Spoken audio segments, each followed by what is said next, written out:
اللهم صل على سيدنا محمد وعلى آل محمد كما صليت على إبراهيم وعلى آل إبراهيم إنك حميد مجيد.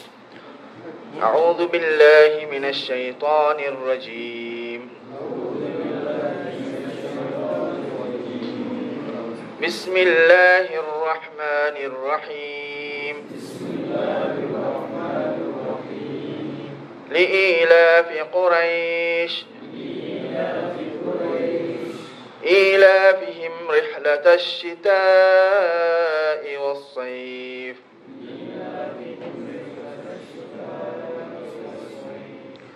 فليعبدوا رب هذا البيت الذي أطعمهم من جوع وآمنهم من خوف.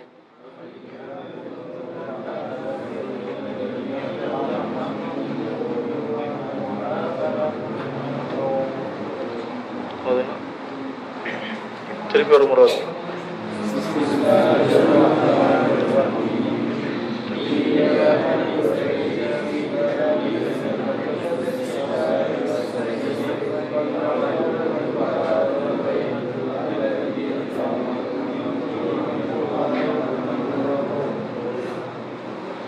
எங்களுக்கு நிப்பாட்டம் ஃபல்யஅபுது ரப்ப ஹாதல் பைத் நிப்பாட்டிட்டு அல்லதி அத்அமஹும் அப்படி ஓத முடியும், சேர்த்து ஓத முடியும். அதே மாதிரி லி ஈலாஃபி குரைஷின் ஈலாஃபிஹிம் சொல்ல ஓத முடியும். லி ஈலாஃபி குரைஷ் நிப்பாட்டிட்டு அப்புறம் ஈலாஃபிஹிம் சொல்ல முடியும். இந்த சூரா வந்து ஒரு அல் குர்ஆன்ல எங்களுக்கு அதிகமானவருக்கு மரணமான ஒரு சூரா. இது எதை பத்தி சொல்லுது? குரைஷிகளை பத்தி. குரைஷிகள் யாரு? ரசூல் ஸல்லல்லாஹு அலைஹி வஸல்லம் அவர்களுடைய குடும்பம், கோத்திரம். குறைஷிகளோட அடிப்படை வந்து இஸ்மாயில் அலைஹிஸ்ஸலாம். அவங்களோட வம்சம் எங்க போய் சேருது? இஸ்மாயில் அலைஹிஸ்ஸலாம் அவர்கள்ட்ட போய் சேருது. இஸ்மாயில் அலைஹிஸ்ஸலாம் வந்து நபி இப்ராஹிம் அலைஹிஸ்ஸலாம் அவர்கள். அப்ப குறைஷிகள் வந்து குறைஷிகள் என்று அழைக்கக்கூடியவங்க வந்து ரசூல் ஸல்லல்லாஹு அலைஹி வஸல்லம் அவருடைய அந்த வம்ச வழித்தொடர்ல நபர் இப்னு கினானா என்று சொல்லக்கூடிய அந்த அவர் வரைக்கும் செல்றவங்க எல்லா அந்த அவரால வந்த பிள்ளைகள் அவர்கள் எல்லாம் வந்து குறைஷிகள் சொல்லி அழைக்கப்படுறாங்க. இந்த குறைஷிகள் வந்து எங்க வாழ்ந்தாங்க? மக்காவுல. மக்காவுல குறைஷிகள் இந்த நபர் இப்னு கினானான்னு சொல்லக்கூடியவருடைய இந்த பிள்ளைகள் வந்து ஆரம்பத்துல மக்காவுல வாழல, அப்படி பிரிஞ்சுதான் இருந்தாங்க அவங்க. அப்ப அவர்கள் ஒன்று சேர்த்தினவர் வந்து யாரு? ஃபிஹர். ஃபிஹர் என்று சொல்லக்கூடிய அந்த ரசூல் ஸல்லல்லாஹு அலைஹி வஸல்லம் அவருடைய அந்த வம்ச வழியில் வரக்கூடிய ஒரு பாட்டனார் ஃபிஹர் என்று சொல்லக்கூடியவர் என்ன செஞ்சாரு? குறைஷியர் எல்லாரையும் ஒன்று சேர்த்தி அவர்களை ஒத்துமைப்படுத்தி என்ன செஞ்சாங்க? காபாவை பரிபாலனம் செய்கின்ற பொறுப்பை வந்து அவங்க எடுத்து சரியான முறையில் அதை ஒழுங்குபடுத்தி அந்த பொறுப்பை அவங்க சரியா செய்தார்கள். அப்ப இதன் மூலமா இவர்களுக்கு குறைஷ் என்று சொல்லக்கூடிய அந்த பட்டம் வந்து அவர்களுக்கு வழங்கப்பட்டுச்சு. குறைஷ் என்று சொன்னால் வியாபாரம் என்ற அர்த்தம் இருக்குது, அல்லது கடல்ல இருக்கக்கூடிய சுறா மீன் தெரியுந்தானே, ஒரு டேஞ்சரான ஒரு மீன் தான் இந்த கிருஷ்ணன் சொல்லக்கூடிய அதுல அதை சிறுசாக்கி தஸ்கீர் சொல்லக்கூடிய அந்த சொல்ல வச்சு குறைஷன் சொல்லி சொல்லப்படுது. என்று சொன்னா அவங்க ஒரு பலம் வாய்ந்த ஒரு கூட்டம் என்ற அர்த்தத்துல குறைஷ் என்று சொல்லப்படுது. இந்த குறைஷியலுக்கு அல்லாஹ் தஆலா வழங்கின அருட்கொடைய அவர்களுக்கு அல்லாஹ் தஆலா வழங்கின நியாமத்தை தான் இந்த சூரா சொல்லுது. அப்படித்தானே? இந்த சூராவுக்கு முன்னால் இருக்கிற சூரா என்ன? சூரத்துல் ஃபீல். சூரத்துல் ஃபீலுக்கும் இதுக்கும் என்ன மாதிரி சம்பந்தம் இருக்குது? இவங்க குறைஷிகள் வந்து இந்த காபாவுல இந்த ஹரம் பிரதேசத்துல வாழக்கூடிய காபாவை பரிபாலிக்கக்கூடிய ஒரு கூட்டம் குறைஷிகள். அப்ப அந்த முன்னால சூரா என்ன சொல்லுது? காபாவை பத்தி. காபா அல்லாஹ் தஆலா எப்படி பாதுகாத்தான்? அப்ரஹான்னு சொல்லக்கூடிய அந்த யானை படையோடு வந்தவன் அழிக்க வந்த நேரத்தில் அல்லாஹ் தஆலா அந்த காபா எப்படி பாதுகாத்தான் சொல்லக்கூடிய அந்த வரலாறு சொல்லுது. இதுக்கு முன்னுக்குள்ள சூரா. இது ரெண்டும் வந்து மிகவும் தொடர்புள்ள இரண்டு சூறாக்கள். சில உலமாக்கள் சில சஹாபாக்கள் கூட உபய் இப்னு கஅப் ரலியல்லாஹு அன்ஹு அவர்கள் சொல்வார்கள், இந்த சூரத்துல் ஃபீலும் சூரா குறைஷும் வந்து ஒரு சூரா தான், அதை பிரிக்க கூடாதுன்னு சொல்லுவாங்க. ரெண்டே சேர்த்து ஒட்டுக்கா ஓதுற வளம் அவர்களுக்கு இருந்தது. ஆனால் இரண்டு சூறாக்களும் வேறு வேறு சூறாக்கள் தான் என்றுதான் ஏகோபித்த பெரும்பான்மையான கருத்தாக இருக்குது. அப்ப இந்த சூரத்துல் ஃபீல்ல வந்து அல்லாஹ் தஆலா குறைஷிகளுக்கு வழங்கின ஒரு அருட்கொடை. அதுதான் என்ன? காபா அல்லாஹ் தஆலா பாதுகாத்தான். இந்த காபா அல்லாஹ் தஆலா பாதுகாத்ததன் மூலமாக என்ன நடந்துச்சு? இந்த குறைஷிகளுக்கு ஒரு பலம் வந்துச்சு. அவர்களுக்கு ஏனைய அரபு கோத்திரங்களுக்கு மத்தியில அவர்களுக்கு ஒரு பெரிய ஒரு சிறப்பு வந்துச்சு. அவர்களுக்கு வந்து இவர்கள் காபாவிலே அந்த காபாவை சூழ வாழக்கூடியவர்கள் அவர்கள் அஹ்லுல்லா, அல்லாஹ்வுடைய உறவினர்கள், அல்லது அல்லாஹ்வுடைய காபாவை சூழ வாழக்கூடிய அந்த சிறப்பை உடையவர்கள் என்று அந்த அரபு கோத்திரங்கள் என்ன செய்தார்கள்? இவர்களை கண்ணியப்படுத்த தொடங்கினார்கள். அதன் மூலமாக அந்த கண்ணியம் அதை அவர்கள் பிரயோசனப்படுத்தினா என்ன செய்தார்கள்? அவர்கள் வந்து ஒரு கௌரவமாக வாழ்ந்தார்கள். இதற்கு முன்னுக்குள்ள சூரா வந்து என்ன சொல்லுது? அவர்களுக்கு அல்லாஹ் தஆலா காபாவை பாதுகாத்ததன் மூலமாக அல்லாஹ் தஆலா அவர்களுக்கு அளித்த அருட்கொடை அல்லாஹ் தஆலா சூரத்துல் ஃபீல்ல சொல்கிறான். அடுத்த அருட்கொடையாக இன்னுமுள்ள வேறு அருட்கொடைகள் அல்லாஹ் தஆலா குறைஷிகளுக்கு வழங்கிய அந்த சிறப்புகளை அல்லாஹ் தஆலா இந்த சூறாவுல கூறுகிறான். லீலாஃபி குறைஷ், குறைஷியர்களுக்கு அல்லாஹ் தஆலா ஒரு ஒற்றுமையை ஏற்படுத்துவதற்காக அவர்களுடைய மனசுல மனசை என்ன செய்யுது? அல்லாஹ் தஆலா சமாதானப்படுத்துவதற்காக ஈலாஃபிஹிம் ரிஹ்லத ஷிதாஇ வஸ்ஸைஃப், அல்லாஹ் தஆலா அவர்களுக்கு ஒரு வெகுமதியாக கொடுத்த என்ன? ரிஹ்லத்து ஷிதாஇ வஸ்ஸைஃப். அவர்கள் என்ன காலம்? ஷிதான்னு சொன்னால் மாரி காலம். ஷிதான்னு சொன்னா இப்ப இந்த கூதல் காலம். நாங்க மதீனா வச்சு பார்த்தோம்னு சொன்னா இந்த அரபு தீபகற்பத்துல வந்து 2 காலம் மீக்குது. ஒன்று வந்து என்ன காலம்? மாரி காலம், கூதல் காலம். அடுத்தது வந்து வெயில் காலம். இந்த 2 காலங்களையும் அவர்கள் குறைஷிகள் என்ன செய்தார்கள்? 2 பிரயாணம் இருந்துச்சு அவங்கள்ட்ட, வியாபார பயணங்கள். அப்ப மக்காவை பொறுத்த வகையில மக்காவில வந்து அங்க ஏதாவது ஒன்று வியாபாரமோ அல்லது என்ன செய்யலாம், பயிர் செய்கை ஏதாவது செய்தவர்களுக்கு அங்க பிழைக்க முடியுமான பூமி அல்ல மக்கா. மக்கா வந்து மதீனா பொறுத்த வகையில மதீனா நினைக்குது விவசாயம் இருக்குது, அப்படித்தானே? அதே மாதிரி ஈச்ச பல செய்கை, அதே மாதிரி நிறைய மதீனாவுல வந்து விவசாயம் நல்ல முறை நடக்குது, இப்பயும் கூட நடக்குது. அந்த காலத்திலும் ஒரு விவசாய பூமியாக என்ன இருந்துச்சு? மதீனா இருந்துச்சு. ஆனா மக்கா பொறுத்த வகையில அந்த இடத்துல காபா இருக்குது. ஆனாலும் அல்லாஹ் தஆலா காபா அந்த இடத்தை சொல்ற நேரத்துல, இஸ்மாயில் அலைஹிஸ்ஸலாத்துடைய வரலாறு சொல்ற நேரத்துல எப்படியான பூமி? எந்த ஒரு புட்பூண்டும் இல்லாத ஒரு வறண்ட ஒரு பூமி. அப்படியான ஒரு பூமியில தான் அல்லாஹ் தஆலா காபா அமைத்திருக்கிறான். அது அல்லாஹ்வுடைய ஏற்பாடாக இருக்குது. அப்ப அங்க வாழக்கூடியவர்களுக்கு என்ன இல்லை?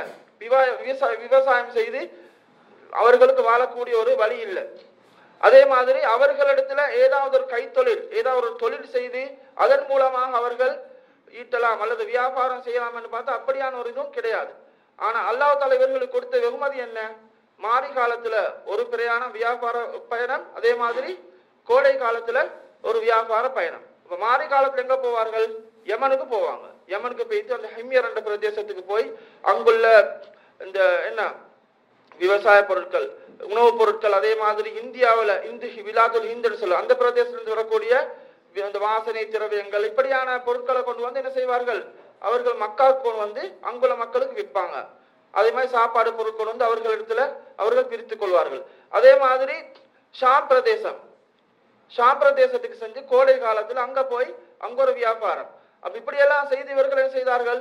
இவர்கள் வந்து ஒரு கஷ்டம் இல்லாம வாழ்ந்து கொண்டிருந்தார்கள். இது அல்லாஹ்வுடைய பெரிய ஒரு அருட்கொடையா இருக்குது. அப்ப இந்த வியாபார பயணம் எப்ப தொடங்கிச்சுன்னு சொன்னால், நபி ஸல்லல்லாஹு அலைஹி வஸல்லம் அவருடைய ஒரு பார்ட்னர் தான் யாரு? ஹாஷிம். இந்த ஹாஷிமுடைய காலத்துல தான் தொடங்கிச்சு.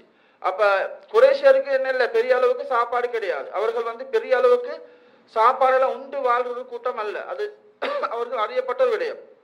அப்ப அவர்களுக்கு வறுமை கஷ்டம் வர நேரத்தில் என்ன செஞ்சாங்க? அவர்கள் என்ன செய்வாரலாம், கஷ்டம் வந்து ஒருத்தருக்கு அவரோட குடும்பத்தை பார்க்குற அளவுக்கு சாப்பாடு கொடுக்கறது வசதி இல்லாத நேரத்துல அவரோட குடும்பத்தை அப்படியே கூட்டி போய் ஒரு இடத்துல என்ன செய்வாராம்? கூடாரம் அடித்து அப்படியே பசியில இருந்து அப்படியே மௌத்தா போற ஒரு வளமை அவர்கள் உருவாக்க தொடங்கினார்களாம். அப்ப அந்த நேரத்துல ஹாஷிம் எல்லாரும் ஒன்று கூட்டி சொன்னார், அல்லாஹ் தஆலா எங்களுக்கு ஒரு கண்ணியத்தை தந்திருக்கிறார். நாங்கள் காபாவை சூழ வாழக்கூடிய ஒரு கூட்டம். எனவே நாங்கள் இந்த கண்ணியத்தை நாங்கள் பயன்படுத்தி, அரபியர்களிடத்தில் எங்களுக்கு இருக்கின்ற இந்த கண்ணியத்தை பயன்படுத்தி நாங்கள் இந்த 2 வியாபாரத்தை நாங்கள் தொடங்குவோம் அப்படி சொல்லி இந்த 2 வியாபாரத்தை தொடங்கினவர் யாரு? ரசூல் ஸல்லல்லாஹு அலைஹி வஸல்லம் அவருடைய பார்ட்னர் ஹாஷிம். இதெல்லாம் நபி ஸல்லல்லாஹு அலைஹி வஸல்லம் அவருடைய வருகைக்கு அல்லாஹ் தஆலா ஒரு முன்னேற்பாடு செய்தது. ஹாஷிம் வந்து குறைஷிகள் ஒரு முக்கியமானவர். அப்ப இப்படியான ஒரு கோத்திரத்திலிருந்து வந்தவர் தான் நபி ஸல்லல்லாஹு அலைஹி வஸல்லம் அவர்கள். ஒரு நபி வந்து வார நேரத்தில் ஒரு சிறந்த கோத்திரத்திலிருந்து, ஒரு சிறந்த குடும்பத்திலிருந்து வர வேண்டும் என்பது அல்லாஹ்வுடைய ஏற்பாடாக இருந்தது. எனவே இதன் மூலமாக அவர்கள் இந்த வியாபாரத்தை தொடங்கினார்கள். அப்ப அரபியரை பொறுத்தவரையில அவர்கள் இந்த காபாவில் இருக்கக்கூடிய குறைஷிகளை என்ன செய்வார்கள்? கண்ணியப்படுத்துவார்கள். ஆனால் அரபியலை பொறுத்தவரை அவருடைய அடிப்படை குணம் என்ன? ஒத்தர சுரண்டி ஒத்தர் வாழ்றதுதான். வழிப்பறி கொள்ளை, அதே போன்று அவர்களை தாக்கி அவர்களுடைய சொத்துக்களை சூறையாடுகின்ற இப்படியான குணம் கொண்டவர்கள் தான் என்ன அந்த காலத்து அரபியர்கள். ஏன்னா அரபி தேசிய கட்பத்தில் அப்படியான ஒரு வாழ்க்கை தான் அமைந்துச்சு. யாரோ ஒரு பிரயாண கூட்டம் போற நேரத்தில் என்ன செய்வார்கள்? சில கோத்திரங்கள் அவர்களை அப்படியே வழிப்பறை கொள்ள அவர்களை தாக்கி அவர்களுடைய சொத்துக்களை எடுத்து கொலை செய்வார்கள். இப்படி ஒரு பாதுகாப்பில்லாத ஒரு நிலைமை இருக்கின்ற நேரத்தில் அல்லாஹ் தஆலா இவர்களுக்கு இப்படியான ஒரு பாதுகாப்பையும் ஒரு கண்ணியத்தையும் கொடுத்தான். அப்ப இவர்களுடைய கொடியை சுமந்தவர்களாக வியாபாரம் கூட்டம் செல்கிற நேரத்தில் எந்த விதமான தங்குதடையும் கிடையாது, எந்த விதமான ஆபத்துகளும் அவர்களுக்கு கிடையாது. அவர்கள் பாதுகாப்பாக சென்று அவர்களுடைய வியாபாரத்தை முடித்துவிட்டு அவர்கள் லாபம் ஈட்டியவர்களாக அவர்களுக்கு வருகின்ற ஒரு பாதுகாப்பை அல்லாஹ் தஆலா வழங்கினான். லிஇலாஃபிஹிம் ரிஹ்லத்தஷ் ஷிதாஇ வல் வஸ்ஸைஃப் ஃபல்யஅபுது ரப்ப ஹாதல் பைத். அப்ப அல்லாஹ் தஆலா இந்த அருட்கொடை எல்லாம் அவர்கள் அல்லாஹ் தஆலா சொல்லிட்டு என்ன சொல்கின்றான்? இந்த எல்லா அருட்கொடைகளுக்காக வேண்டியும் அவர்கள் என்ன செய்ய வேண்டும்?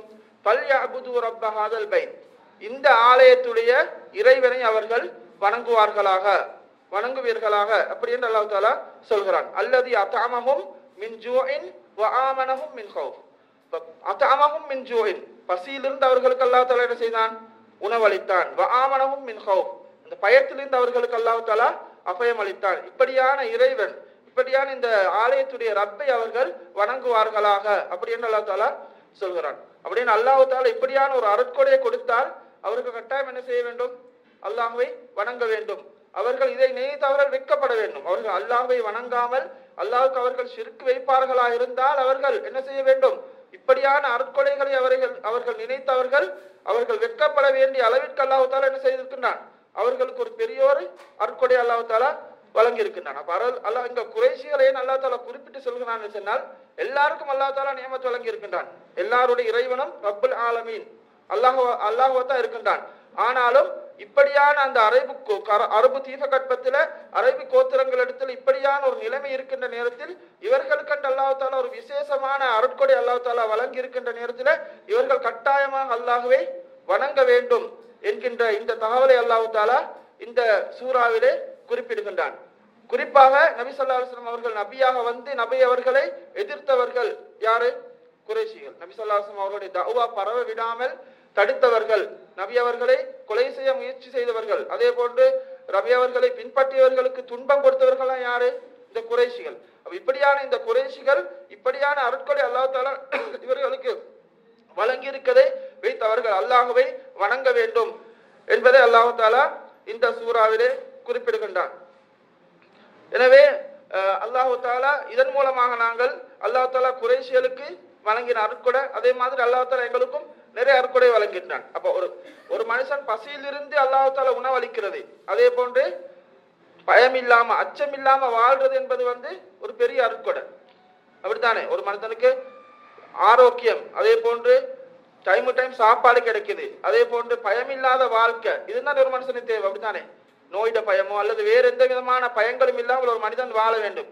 அது ஒரு பெரிய ஒரு அருட்கொடையா இருக்குது. அல்லாஹ் தஆலா எங்களுக்கும் அந்த அருட்கொடைகளை தந்திருந்தால் நாங்களும் அல்லாஹ்வுக்கு நாங்கள் அதிகம் நன்றி செலுத்தி நாங்கள் அல்லாஹ்வை வணங்க வேண்டும் என்பதை நாங்கள் இந்த சூறாவிலிருந்து நாங்கள் படித்துக் கொள்ள வேண்டிய முக்கியமான ஒரு பாடமாக இருக்கின்றது.